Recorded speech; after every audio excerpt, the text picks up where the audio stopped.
welcome to this episode of the Wagging Tales Podcast. On this episode, we are going to be looking at international travel.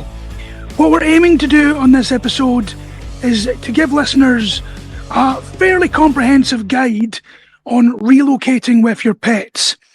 We're going to be focusing on international travel as that's the one that we've been asked most about.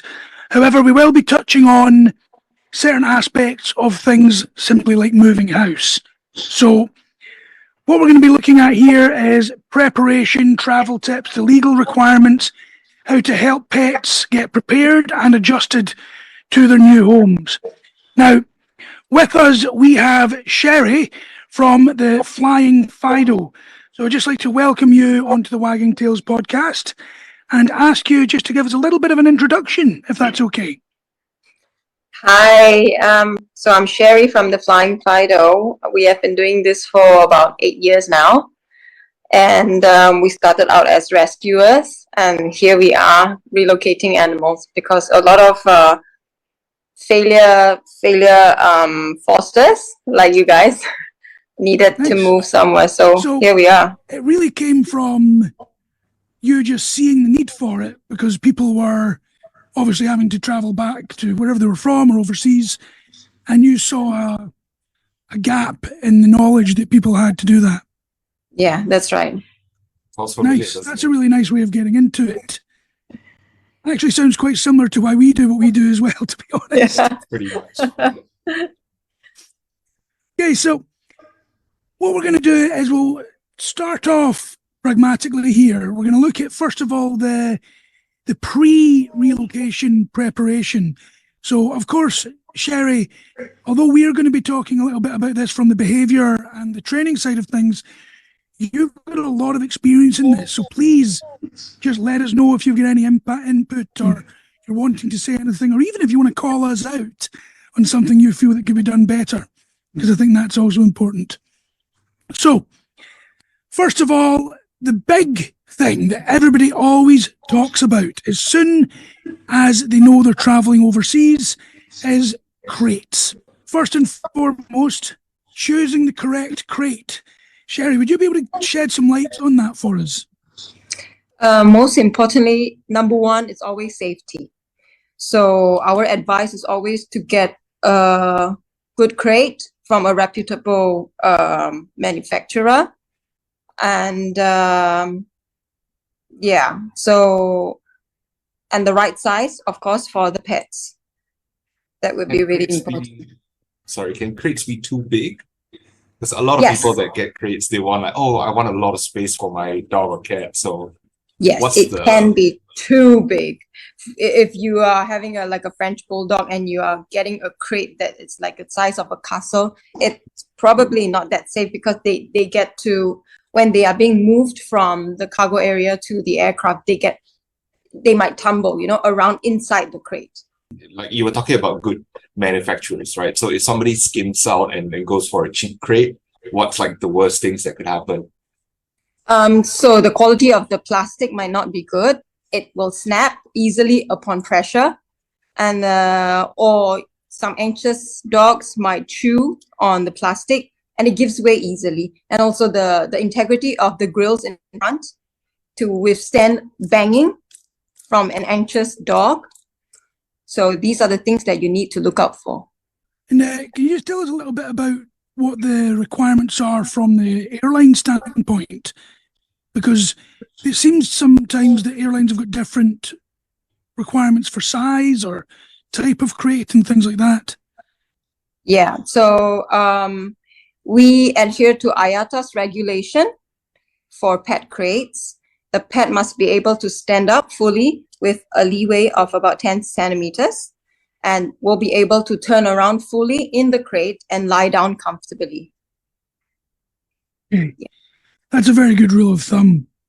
So that's just from picking the crate for your dog. That's before we've done anything else. So even people can understand that when you're having to do any sort of international travel with your dog or your cat for that matter, because a lot of what we're speaking about here works with any animal that you're relocating. But once you've picked the right crate for your dog, then you can start to think about what you need to do to prepare your dog. Now, introducing the crate is incredibly important, but a lot of the time we get calls from people saying, we're moving in 1 month's time, can you help us prepare our dogs? Which is just not enough time for the dog to be fully comfortable with the crate, with what's actually going to be happening with them. And it means that a lot of these dogs are going to be very anxious when they're traveling, which of course can lead to behavioral problems on the other end, which is something that a lot of people forget about. So, Jay, do you just want to run through a little bit about introducing the crate to our dogs? Yeah. So the way that we tell our clients when they need to crate train a dog, not just for travel. Some people like to use the crate as like a safe space, a little home for the dog, where the dog is anxious or things like that. They can retrieve back the crate. Sorry guys, there's somebody giving feedback there. Can we make sure that we've muted so we're not getting feedback? I don't hear feedback. Oh, unless it's me. No, it's not. not. I know I'm muted. Okay. Yeah. So Sorry, try again. the things that we normally talk about for when we teach our clients how to do crate training is that when you get the crate, do not assemble it yet. You break it down into smaller parts so that your dog has more comfort in acclimatizing to, let's say, just the bottom half of it. Put lots of treats, put their bed there, put toys inside, get them very comfortable and excited. You cannot pick up your pet and just toss them in the crate and then close the gate, because that freaks them out a lot, and then your whole travel will be a mess. I've heard stories of people who do that, and then they have a different dog when they land, because the dog is just completely shut down, emotionally unavailable, gone. So you break up the crate, you have the bottom half, get them very comfortable with it. I don't recommend people putting on the top half until at least about a week or two later. And as long as you're consistent with it, I'm talking about like daily exercises, 10 minutes a day, 15 minutes a day to get your dog comfortable with it. Once you see your dog really comfortable with just going into the crate by themselves, because they see it as a very nice and relaxing place, you can put on the top. Even then, I still don't recommend putting the gate on yet, the fence, the gate. I've had some clients, I told them to just lay the gate flat on the ground, sprinkle a couple of treats, let them investigate and explore it themselves. And I've had some clients who waited till the last day, like the night before the flight, before putting the gate on. I don't recommend that, because some dogs really do get anxious about it. I feel like I've told them, put the gate in, but do not close it. Do not close it at all. Get your dog to go in and just have the gate there. You can slowly start to close it and then open it immediately so that your dog knows that they can come out. And then you start closing it for like a split second and open it. And then you can close it for 2 seconds and feed one treat through it. And then you just build up that duration of being in the crate. I never advise someone to put the dog in the crate, close the gate, and then just walk away for 5 minutes and come back, that kind of thing. Because that's a bit too much pressure for the dog, especially right at the start. And then there's also, here's where your expertise will help, Sherry. I've had some clients, I've asked them to, hang like little water bowls on the gates and ask them to drink it. But I've also heard some of my clients say that all the water bowls are provided only by the airlines or stuff like that. So what's the actual thing here? From my experience, when we purchase a crate, it usually comes with a bowl that is easily attachable on the grills. Well, if you don't have one, you can easily buy it on any pet shop. And I think the best thing you can train your dog on would be the water spout, where there's a water bottle. One? Yes. Yeah. And once they know how to drink from that spout, throughout the whole journey, the water will not spill and they have constant water supply and fresh water. So that's really, really important. What if the water runs out? Like it's a long flight? Well, if the water runs out, if it's a big dog, definitely you need to get a bigger bottle. Yeah. And if throughout the flight, maybe halfway through the flight, it runs out, it's fine, because at least the water has been inside the animal's body, rather than for the whole duration they get no water. Right. Yeah. Okay, and what about meals, like food? It's advisable not to feed about 6 hours before. No, so the last timing you can feed the dog, it's about 6 hours before flight. So give them the chance to eat, and then they might have a bowel activity, and then let them go, and then they should be good for a while, for the whole duration of the flight until they land. So it's not advisable to feed during the flight. Putting food inside the crate for them to eat during the flight. Okay. Sorry, my video cut out again. Fraser, do you want to take over and I try to figure this out? Yeah, no problem. So a lot of airlines don't actually let you have food or even toys and things like that in the crate. Is that not right? That's right. Even with all the preparation we're talking about and knowing what's going to be happening, there's always some things that are going to be slightly different from airline to airline, I'd imagine. Yes. So just to add on what Jay was saying there's a few other little tips that we can give about introducing the crate. Normally what I suggest is where you place the crate in the house when you're introducing it is going to be a really social area, somewhere like the living room or the kitchen, where the dog can see and hear the family activities regularly, which will mean that the dog are more likely to spend time in the crate. I also suggest feeding all their meals in the crate.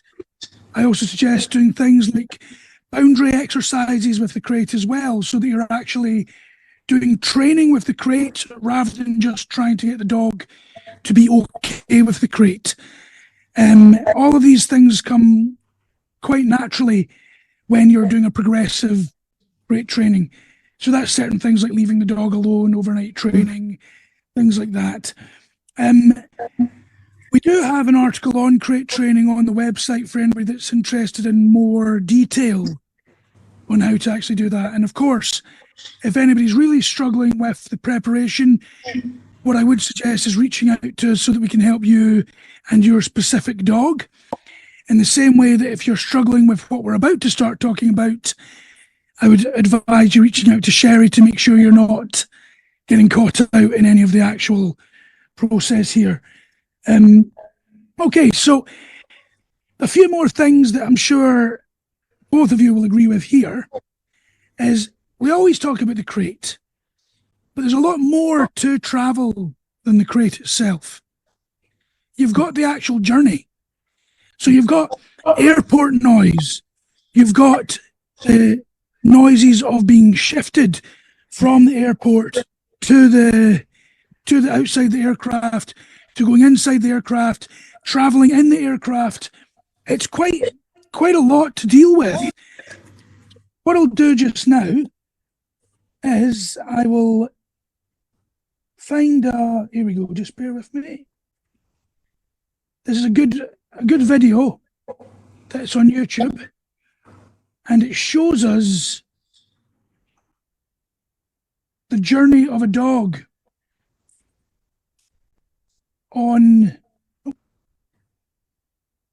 shows you the full journey of a dog from when he goes into the crate and on the aircraft and all of that good stuff. So it lets you appreciate exactly what the dogs go through. Now, this means that we should be doing things like counter conditioning of movement of the crate while the dog's inside it. Not just saying, oh, the dog's crate trained, now we're good. Well, is a dog crate trained to the point where he can sleep in it in the house, or can he be moved? Have you worked on desensitization of sounds, acclimatization to temperature change? Have you worked on confidence building exercises regarding the crate? All of these things need to be looked at as well. It's not just a case of letting the dog be okay with the crate. There's a little bit more to it when you're expecting your dog to actually travel on an airplane.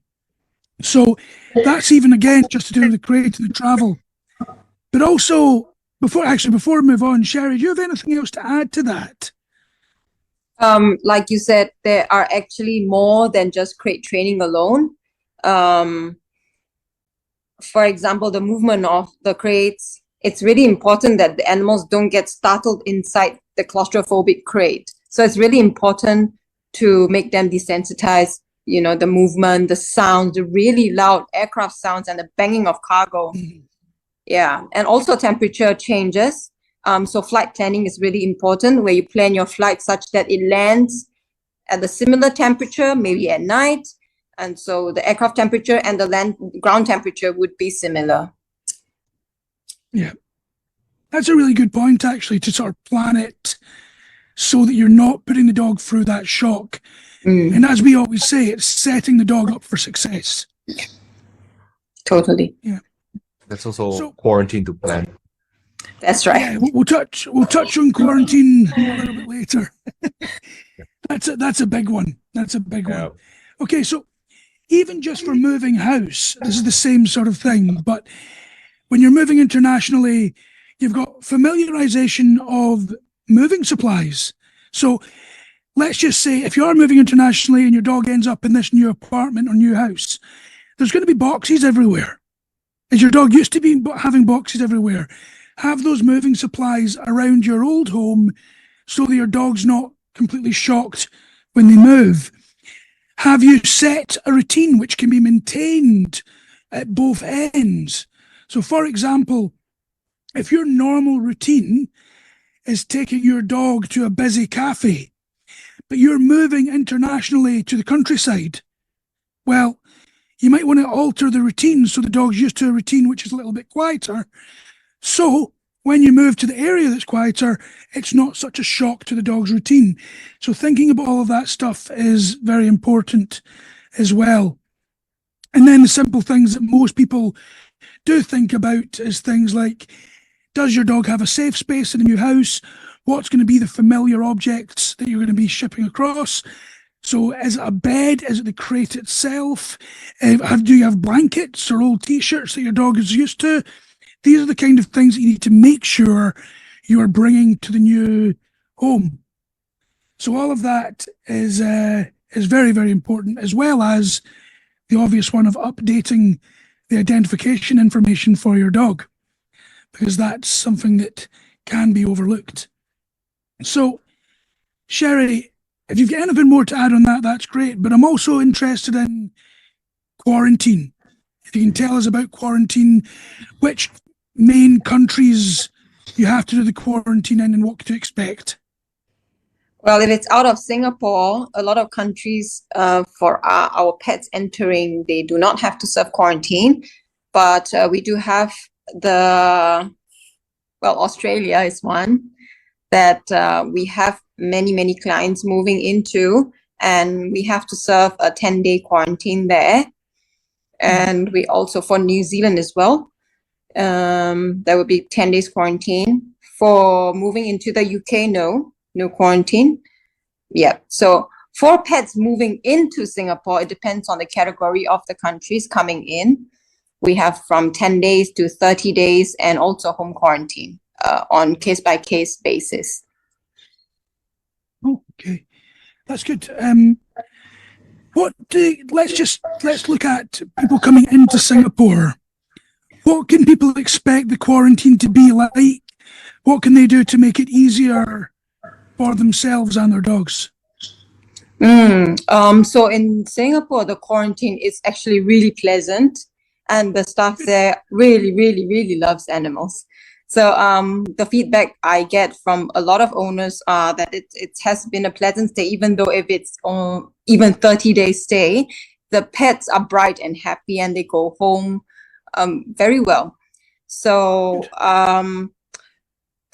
to prepare the pets for quarantine, I guess it would be a lot of separation on the, to acclimatize them to long periods of separation. But the good thing is we can visit our pets every day from 3 to 5 p.m., but they're closed on Sundays and public holidays. So you do get to see your pets in quarantine. Yeah. Can you not see them in other countries in quarantine? It depends on which countries. For Australia and New Zealand, no. You're not allowed to visit your pet. Yeah. Okay. And what category is Singapore considered? Into which country? In general, like let's say if if Australia is like what, Cat 1, Cat A, is it? And then Singapore is Cat Oh, B? so Or to come in, so exporting and importing, it would have different categories. So for example, if Singapore dogs going into Australia, we are a category 2. But for Australia dogs coming into Singapore, they are our category A. oh wow, that's Okay. Yeah. thank you, airlines and everyone for confusing everything. Just stick to numbers or alphabets. Why do you have to mix everything?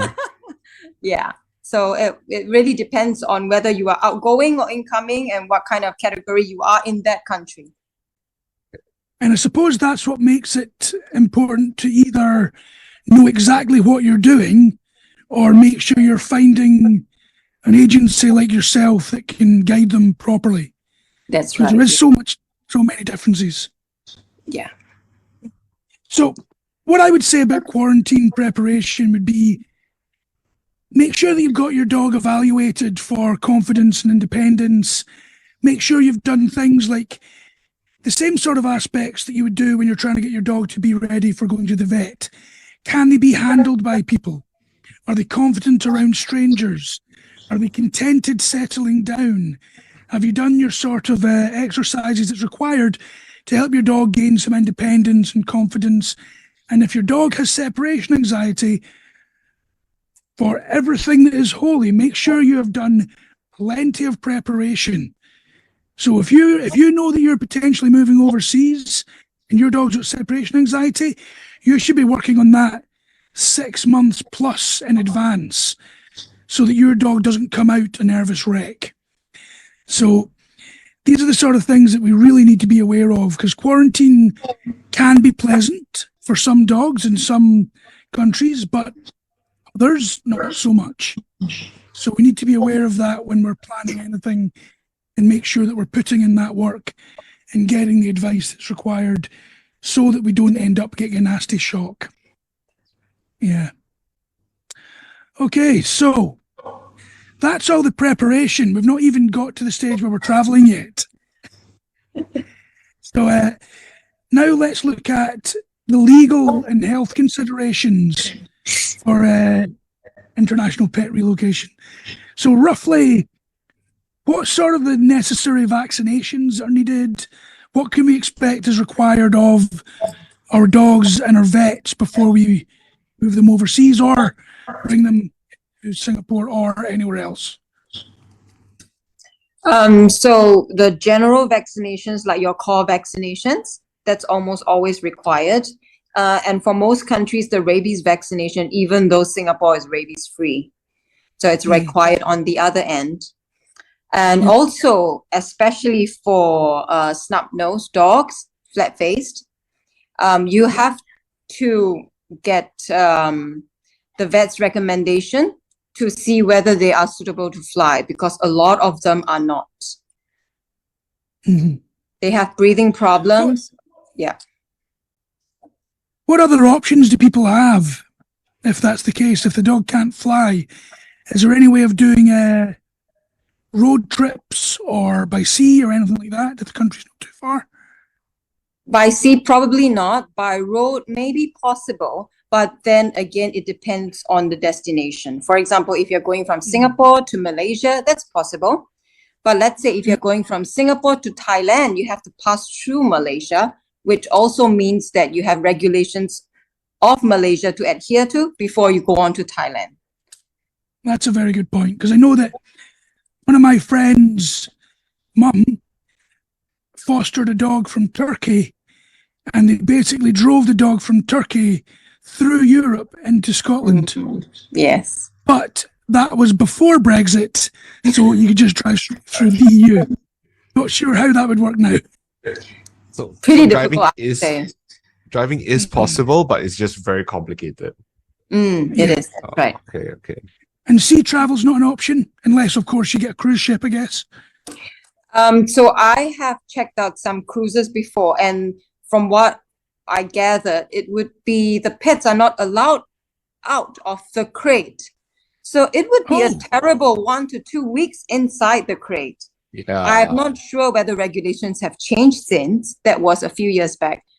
But it could potentially be really stressful for the animal. Definitely. Yeah, I'd imagine. Yeah. Because I always thought that if they did allow pets to be on a cruise and you were able to walk around the boat, that would actually be an all right option. But if the pet's not allowed out of the crate, Yeah. that's horrible. Yeah. Okay. So, for example, if you were to drive your dog from Singapore to Malaysia, it's considered a Singapore dog importing into Malaysia, right? That's correct. So if that same dog on that same trip would drive from Malaysia to Thailand, is it considered a Malaysia dog or is it still considered a Singapore dog? So it would be considered a Malaysia dog unless you have a transit permit. Okay. Right. Okay. Right. Well, there's certainly a lot to consider when you're trying to navigate. Yeah, different ways of goddamn. doing it. So that's the kind of things we need to look at there. We looked at quarantine. What kind of paperwork are people expected to look for? What kind of paperwork? Like ownership or like dog registrations, licensing, things like that. Yeah. So dog registration, definitely. From Singapore, out of Singapore, we definitely need the dog license. And then we would require basically the vet requirements to be met.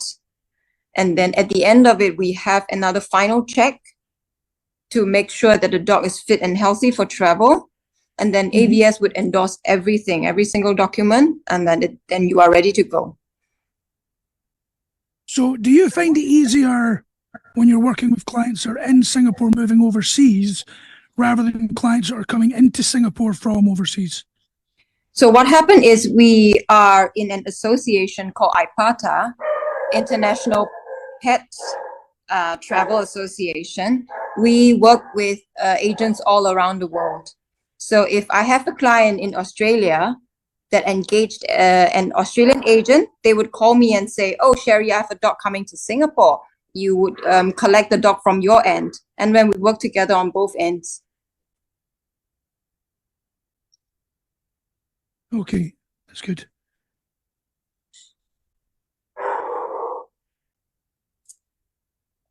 So that's actually quite good to look at as well then. Now let's take a look at more of the travel tips, or is this something that you do do you do it all for the clients, or do the clients need to choose their own airlines? Do they have to do a lot of the actual flight preparation, like feeding, exercising right before the flight, or is that something you guys do, or do the airport staff do it? And how do you manage layovers for long flights as well? Wow, so there's actually a lot to this. How much we are to manage depends on how much the clients want us to manage for them. We can do everything from start to finish, and they don't need to do anything at all other than to acclimatize the pet for travel, to train the dogs for traveling. So there are different aspects of traveling. There are checked baggage, in-cabin checked baggage. We also have air cargo. So for all the checked baggage options, the client would have to handle the air tickets on their own. But for the air cargo option, manifested cargo, that we will have to book for them. And that would typically be for pets that are not traveling together with their owners. Right. Yeah. Is there airlines that are more pet friendly than others? You mean specific airlines? Yeah.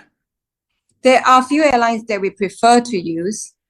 More so than others, also because they have more experience with pet traveling. Yeah. You're allowed to name names. So we really, really like Lufthansa, and we do KLM as well, Swiss Airline, Singapore Airlines. Singapore Airline is really strict, but they are really good with pets. Yep. So those are the major ones that we like to use. That's nice to know. Yeah. So you don't have to name airlines. Oh, sorry, Fraser. You don't have to name airlines, but then have there been bad experiences? Because social media. I think a year ago I saw this video of this guy who landed in his destination airport, and then when he asked where's his dogs, they couldn't give him a reply. I think I would kill somebody if that happened to me. I would lose my mind. I don't know what I would do. Yeah. I might just It's really explode. strange. For a pet relocator, to me, that's really strange because he might be asking the wrong person.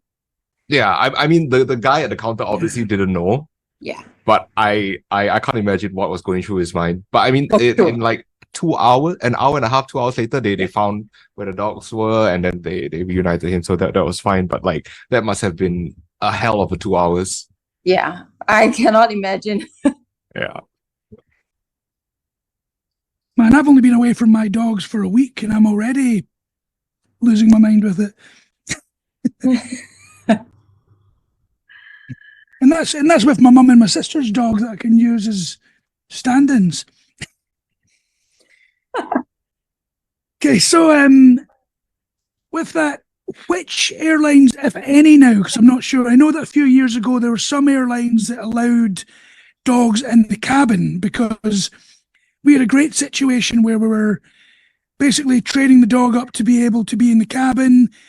Beautiful Singapore special, and he flew to the US with Singapore Airlines in economy class just at their feet. And it was great. It really was amazing. But is that still possible? Is there certain airlines that can do it? What are the requirements? What are the restrictions? Just all about that. How do we do that? Would I be able to have my 3 big Singapore specials in the cabin with me? The short answer is unfortunately no. For a short period of time, emotional support dogs were a big thing. So there were too many on board. So airlines now are a lot stricter on emotional support dogs, and some airlines do not allow emotional support dogs. That said, it's different for service dogs. So service dogs are always allowed on board. Okay. Yeah. And so those airlines that allow, well, we still have airlines that allow animals in cabin, but I would say just a handful. Okay. And also so you I have couldn't say size that I have crazy anxiety to get all 3. Well, you can try. You might be able to get through, maybe. I don't know. But you think is terrible. there's size restrictions or like weight restrictions, something like that? What's So the restriction? there's weight restrictions of 7 kilograms, including the God. carrier. Are you So which kidding? also means your pet should Sorry. be about 5 kilograms. So Oh 7 my. kilograms, including the carrier. That's right. Wow. But that's for emotional support, not for service dogs. No, so that's for any dog that the airline okay. would accept as Really? in cabin. Yeah. Even No, service dogs. So service dog has no size restrictions. Okay. Yeah. Yeah. Alexis there in the comments saying, so basically just a kitten.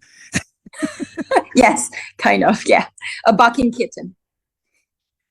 So what Barking about kittens. emotional support dogs, and do they have a size restriction?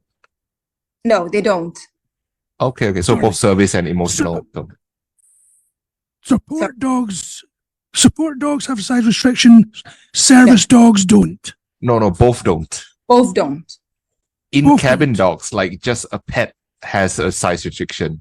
That's right. So Okay. emotional support dogs and service dogs have certifications. Emotional support dogs has doctor's recommendations. And for pets, a general pet, a little dog that you are going to bring as your pet on an excess baggage in cabin, that would have a size restriction, a weight restriction. Okay. And do different countries allow things that others don't? Or is it more the airline that dictates? Actually, both. And it changes all the time. So we always have to update ourselves with the regulations of the airline and also the country's regulation. Okay. So you said that emotional support dogs are less common now. What airlines allow emotional support dogs? Oh, that I'm not quite sure. I'm sorry. Okay. Yeah. So it'd be more case by case basis, I'd imagine then. Yeah. Okay. Righty-ho. Okay, so let me move on to the next part of finding a suitable agent. So you said that you're part of part of a group. So obviously there's different travel agencies that you guys trust each other with. Yes. Can you tell us a little bit more about that and what people need to look out for when they're choosing the correct people? So this IPATA is an association. So we go through certifications, and we have a yearly conference. All the shippers from around the world gather together. We talk about the problems that we face and how we can make the industry better. The airlines also come together with us to improve the pet travel sector in the business. It's kind of like the IABC for us. Yeah. What about private jets? Oh.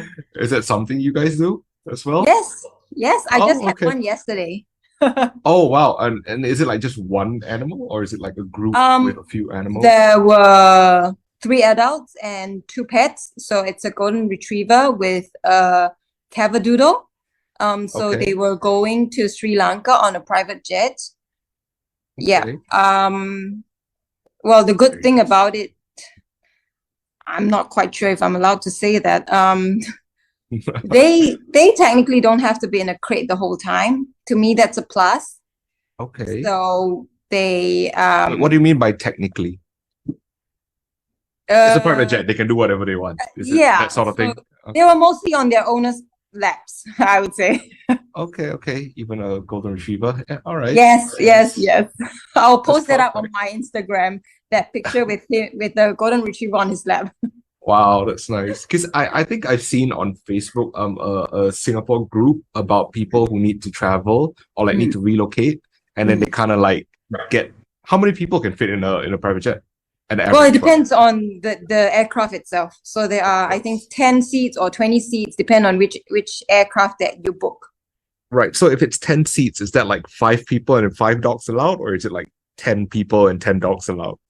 So on my flight yesterday, they needed to take 2 seats out to accommodate the crates. Okay. Yeah. Because there's 2 dogs. So that's right. Yeah. right. So it really depends on the size of the pets and also the size of the crates and how much they can accommodate. Yeah. Okay. And of course, how much was that? Sri Lanka is just 3 hours, 2 hours? Yeah, about 4-hour flight. Okay. It's 5 figures that I can say. I don't know for sure, but it's not cheap. Upper 5 or lower 5? Lower 5, actually. Okay. Yeah. Okay, that's 4 hours. So let's say if it's 20 grand, you want to fly to the States. If you want to fly 12 hours, that'll be 4 times 3, 60 grand, 70 grand. I'm just guessing. But okay, so on private jet, when they land in Sri Lanka, is it still the same? The rules, like the quarantine and stuff like that, everything's still the same. That's right. Okay. So there's no like special exemption just because they paid more. No, they get the VIP lounge though. Yeah, of course. I mean, they pay for it, right? Yeah. Okay, so we talked about choosing airlines, experiences with the airlines, talked about the agents. So one of the things that we like to discuss a lot about is because a lot of people buy the crate just for the travel, and then after that they toss the crate away. They feel like or they give away the crate and stuff like that. But we like to reuse things. Maybe it's because I'm a cheapskate. I'm not sure. But yeah, when you crate train your dog and get them really comfortable in the crate, you bring it to your new home, your dog can get into feeling that it's their new home a lot quicker because the crate is already something that they're so accustomed to, they're so comfortable with. So I always tell a lot of my clients, don't throw the crate away, because when you get to your new home, you set up the crate there. And from your experience, do the owners usually reach the house first, or let's say there's no quarantine involved, or the dog reaches there first, or the animal? Definitely the owners first, because we have to do inspections once we land. Okay. Those for coming into Singapore. So we need to do cargo clearances. There are inspections involved, paperwork to be checked. And then to make sure the dog that is coming is the correct dog, the correct pet. Of course. Yeah. They don't get the wrong dog. Oh, we do. We have seen not our clients, but we have seen a wrong dog being sent in. So that could Oh, potentially be a no. big problem. Yeah. Of course. Oh, that sounds terrible. Yes. Hey, Bluey, come here. Oh, hi. Yeah. Okay. So this is Blue. She wants to say hi. Hi. So yeah, she and Ori, they will go with me wherever I go. Right. That's nice. Yeah. Good girl. Okay, you're getting really heavy. Okay, so let's see. The next thing is we talked about the space. Mm. Give me one moment. So health-wise and behavior-wise, do you feel like dogs accustom quite quickly to their new homes? Because a lot of the time, my clients say that their dog acclimatizes really well because wherever they move to is usually better weather, I guess, compared to Singapore, right? But I like to chalk it up to them having the bond, them having built the bond with their pets, their dogs, so that in a new place they acclimatize quite quickly. And after that, those that fly to especially the US, they go everywhere together after that because it's pet friendly and stuff like that. One That's right. really cool thing is that I had a client who moved to the US and then they moved into an RV and they just travel the whole of the US non-stop. They just keep going from state to state and then they just park at places and then they just get a lot of things like that done. That's so nice. Yeah, and of course in Singapore you can't do that because where are you gonna go from one MRT to the other, right? Right. I believe it has a lot to do with the bond that the owners have with their pets, and that helps the animal to acclimatize to the new space more quickly. I haven't had anyone tell me, their pets are depressed for 2 months, unless maybe they left another pet behind. That could be the reason for the pet's depression. Yeah, but generally, most pets bounce back within a week or so, even for cats. Oh, okay.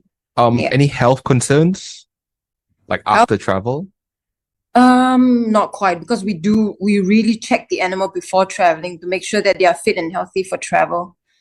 Okay. So if they have like a cough or stuff like that, they are not allowed to travel.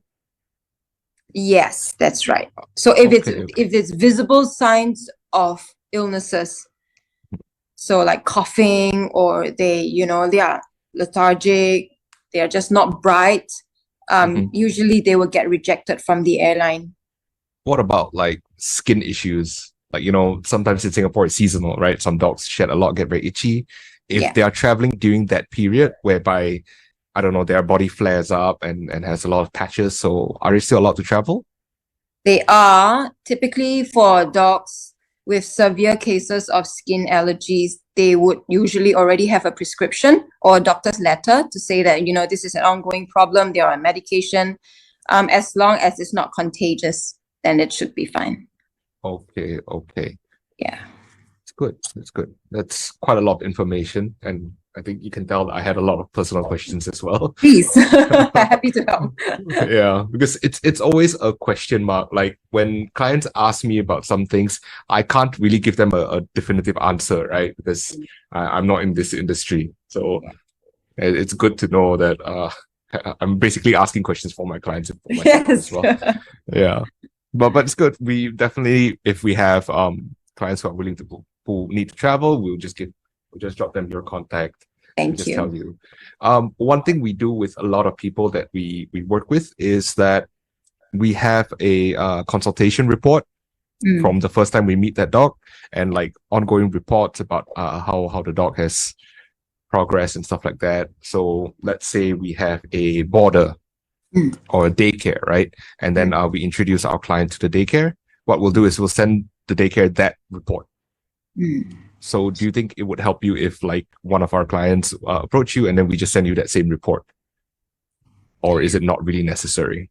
It's a behavioral report, and it has some medical background, but then you would still go to the vet regardless, because we're not vets. It will definitely help somewhat. Then we can better advise them to plan for their trip. Like, if you have an anxious dog and they have separation anxiety, so we would really advise them to maybe delay their flight if they are looking to travel soon, to better plan their trips for them. And also upon landing, how we can plan for maybe to land when the airport's not too crowded, lesser noise, lesser people handling them, Yeah. Okay. I forgot to ask this. When pets have layovers, let's say like it's, I don't know, a short one, like 2 or 3 hours layover, are they allowed out of the crate to relieve themselves and things like that, and then continue? They're So not? it depends on what kind of layover that is. Some layovers, they do not leave the aircraft at all. So they do not get to come out to relieve themselves. Long layovers, like maybe 10 to 18 hours, they would be allowed out. Okay. So it's important to choose the airline that you use, because whether they have an animal facility in that transiting airport or not is really crucial for a long layover. I thought so there are still airports out there that don't have these facilities. That's right. Oh, okay. I honestly thought all airports had it already. No. Yeah. So, okay, that's a bit sad, but yeah. So the airlines that we choose also have the airlines that I named earlier.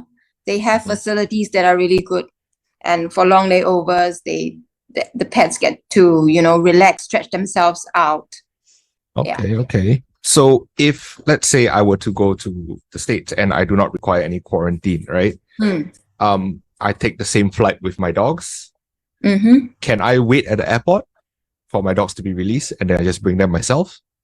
Or you can potentially, if you are going on excess baggage, yes.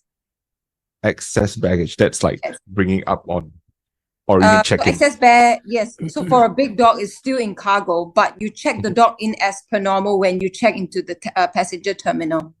And when you arrive at the airport in the US, the crate is probably there already waiting for you at the baggage area. Yeah. Oh, okay. So for manifested cargo, we typically are in a different part of the airport. So the agents will then come in to do clearance on the other side. So if that's the case, then you can't go and pick up your dog. That's right. Okay. So it's basically because you guys handle everything. Yeah. But you guys handle doorstep to doorstep. That's right. Transportation, right? Yes. Okay. All right, that's pretty cool. But so, from your experience, do you think people want to leave it to you more, or do they want to have as much hands-on as possible? I would always advise owners to leave it to us, because it's pretty stressful to be looking at the process on top of handling your own relocation. Right. Yeah. So I would tell them, since you have engaged me, leave your stress to me with anything to do with the pet. Okay. Yeah, we prefer to do that for the clients. Okay. So yeah, it's hassle-free, I guess. Yes. Well, because flying is stressful, even if you're just flying it for yourself. There's a lot of things to consider. Especially a relocation where you basically pack up your life and move somewhere foreign, probably. Yeah, and you have to prepare a lot of things, packing, and yeah. I'm not looking forward to that, but but we need space. So Noble Canine, we want to set up a rehabilitation center for dogs. Oh. Yeah, and we can't do that in Singapore because it costs too much. Just get the space for it alone is going to kill us. I could probably get a private jet instead for the cost to do that. Yeah, so that's why we want to look at places whereby, like Fraser's looking at Scotland. I'm looking at the US. I'm now swinging more towards the US because you just told me that Australia has that 10-day quarantine. Yeah. But also you need to look at coming back. If you decide one day you want to move back to Singapore, the pets from the US would have quarantine and the pets from Australia has no quarantine. Right. But how long is the quarantine from the US to Singapore? So there are two choices, the 10-day or the 30 days. So the 10 days, you have to give additional vaccinations, whereas the 30 days, you just have one rabies shot and you come in. Oh, but like you said, to me, like quarantine in Singapore is really good. I get to visit them. Well, yes. That's a very big thing. Where is the quarantine center, if you don't mind? Right now, it's at Sungai Tengah. Oh, the Animal Lodge? No. So it's called AQC, Animal Quarantine Center. It's run by NParks ABS. Oh, okay. Okay. So it's just further down from, like, after SPCA and... Yes, it's pretty near SPCA. Okay. Yeah. Right. Okay. Do you have any like last minute things to add, or now's the time to plug yourself with the Flying Fido? Well, actually, more like for listeners that are tuning in, if you know that you're going to move soon, plan really far ahead. And to us, the most important thing would be crate training, definitely. So we always tell owners, as long as you get your crate training done right, your 90% of your problems are almost gone. All right. Thank you very much, Sherry, for Thank you. sharing with us all of this. It was a knowledgeable experience for me as well. I learned quite a few things. Yeah. And all right, that's the end of our podcast episode. Thank you for listening in, whether you're listening live or you're listening afterwards. Do help us share, like, and of course, we will be posting the Flying Fidos, how to contact them in the show notes that you can see at the end of it. Thank you very much. Thank you. Thank you for having me.